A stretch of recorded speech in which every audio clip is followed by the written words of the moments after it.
Today I'm going to be teaching you about AIDS and HIV. AIDS is acquired immunodeficiency syndrome. HIV is human immunodeficiency virus. What is it caused by? AIDS is caused by HIV. It first weakens your immune system by destroying CD4 and plus T cells, eventually weakening the immune system, causing AIDS. People with AIDS can no longer fight off bacteria and infections as well anymore, causing them to get sick or diseases easily. This was transmitted to humans by chimpanzees through their blood in West Africa. How is it transmitted? It is transferred through HIV-contaminated blood or body fluids. It is believed to have originated in the 1920s in the Dominican Republic, but was not discovered until the 1900s. By end of 1981, there was 270 reported cases of severe immune deficiency among gay men, and 121 young men died. There is stigma around this disease, causing people to be isolated from society.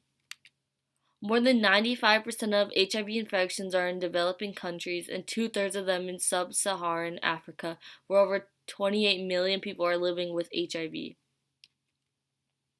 What are the symptoms? Within the first 2 to 4 weeks of contracting HIV/AIDS, some people will experience symptoms, others will not. Some of the signs are fever, chills, rash, night sweats, muscle aches, sore throat, fatigue, swollen lymph nodes, or muscle ulcers. AIDS is the last stage of HIV, and if the patient is not on medication, eventually the virus will weaken your body's immune system and the illness will progress to AIDS.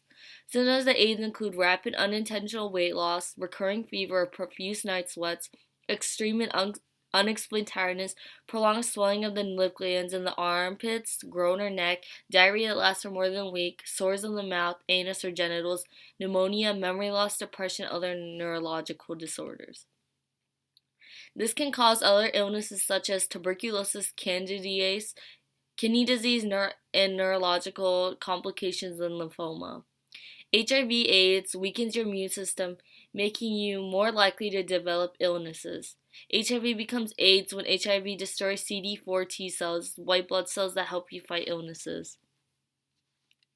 Without treatment, HIV progresses to AIDS within 10 years, with death following in the next 3 years following the onset of AIDS. With appropriate treatment, a person who contracts HIV at the age of 20 can live to be 71. This emphasizes the importance of early diagnosis and early treatment. Use of antiretroviral therapy that can slow the disease progression and keep the immune system functioning, therefore preventing more illnesses. It is emerging because it is relatively new to humans. It is an infectious disease because it causes permanent damage to tissue function if the virus spreads. Thus, it is an emergent infectious disease, but it will soon have been around and diagnosable long enough to be classified as just an infectious disease. More money has been spent on finding an HIV vaccine than any other. AIDS cannot be spread by mosquitoes, kissing, or hugging. There is no cure for the disease, but HIV drugs have vastly improved the quality of life.